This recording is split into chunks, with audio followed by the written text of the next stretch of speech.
டிவிக்கே ஆட்சிக்கு வந்து கிட்டத்தட்ட 69 நாட்கள் வந்துட்டு ஆகுது. ஸ்ரீ ஜோசப் விஜய் எனும் நான் இந்த 69 நாட்கள்ல தமிழ்நாடு சேஞ்ச் ஆயிருக்கு அப்படின்னு சொல்லிட்டு நீங்க கேட்டீங்கன்னா நிறையவே ஆயிருக்கு, பயங்கரமான சேஞ்சஸ் வந்துட்டு ஆயிருக்கு. ஆனா ஒரு விஷயத்த மட்டும் நல்லா புரிஞ்சுக்கோங்க, இந்த 69 நாட்கள் வந்து இருந்துட்டு பத்தாது. ஒரு கட்சி வந்து கரெக்டான கட்சியா இல்லையா, இவங்க வந்து கரெக்டா நடந்துக்கிறாங்களா இல்லையா அப்படின்னு சொல்லிட்டு முடிவு எடுக்கிறதுக்கு இந்த 69 நாட்கள் வந்துட்டு பத்தாது. இட் அட்லீஸ்ட் டேக்ஸ் அட்லீஸ்ட் ஒரு 2 அப்படியே 2.5 வருஷமாவது நம்ம வந்து டைம் கொடுத்துதான் ஆகணும். ஒரு பேர் மினிமம் ஒரு வருஷம் டைம் வந்து நம்ம வந்து கொடுத்துதான் ஆகணும். ஆனா இந்த லஞ்சத்துக்கு எதிராக பேசுறதாக இருக்கலாம், ஒரு பைசா தொட மாட்டான், எனக்கு அது அவசியமே இல்லை, புரிஞ்சுங்களா உங்களுக்கு? பெண்களோட பாதுகாப்பாக இருக்கலாம், சடனா ரைடுக்கு போறதாக இருக்கலாம். இதெல்லாம் பார்த்ததுக்கு அப்புறமா ஒரு விஷயம் நான் வந்து புரிஞ்சுக்கிட்டேன். இந்த டிவிக்கு ஆட்சிக்கு வரதுக்கு முன்னாடி இருக்கிற கட்சிகள் எல்லாம் ஆட்சி செய்யும் போது இருந்த ஒரு தமிழ்நாடு வந்துட்டு இருந்தது இல்லையா. இது வந்து டிஎம்கேவாக இருக்கலாம், ஏடிஎம்கேவாக இருக்கலாம்.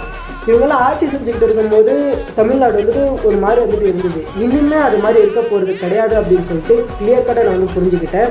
நீங்களும் அதை வந்து அக்செப்ட் பண்ணி தான் ஆகணும். ஒரு டிஃப்ரெண்ட்டான ஒரு தமிழ்நாடு தான் நீங்கள் பார்த்தீங்கன்னா வரப்போகுது. தமிழ்நாடு வந்து இருந்துட்டு ஒரு டிஃப்ரெண்ட்டான ஸ்டேட்டாக டெவலப் ஆகி முன்னாடி போகிறது நோக்கி தான் தமிழ்நாடு வந்துட்டு அட் ப்ரெசென்ட் வந்து இருக்குது. நான் என்ன சொன்னேன் அப்படின்னா, நான் இன்னும் தமிழ்நாடுல இல்லை, நான் வேறு ஸ்டேட்டில் வந்துட்டு இருக்கேன். இங்கே இருக்கிற மக்கள் வந்து இருந்துக்கிட்டு இந்த ஸ்டேட்டோட சிஎம் வந்து விஜய் மாதிரி ஒரு சிஎம்மாக இருக்கக்கூடாதா, விஜய் அவர்கள் வந்து இருந்துக்கிட்டு இந்த ஸ்டேட்டில் சிஎம்மாக ஆயிருக்கக்கூடாது அப்படின்னு நல்லா ஏங்கிக்கிட்டு இருக்காங்க. ஸோ எஸ், தமிழ்நாடு முன்னாடி இருந்த தமிழ்நாடு மாதிரி இருக்க போகிறது கிடையாது. கிட்ட வேற ஒரு எராக்குள்ளே நம்ம வந்துட்டு போக போகிறோம் அப்படின்றது நான் வந்து புரிஞ்சுக்கிட்டேன். பட் எங்களுக்கு உங்களோட தாட்ஸ் வந்து கமெண்ட் சொல்லுங்கள். பை.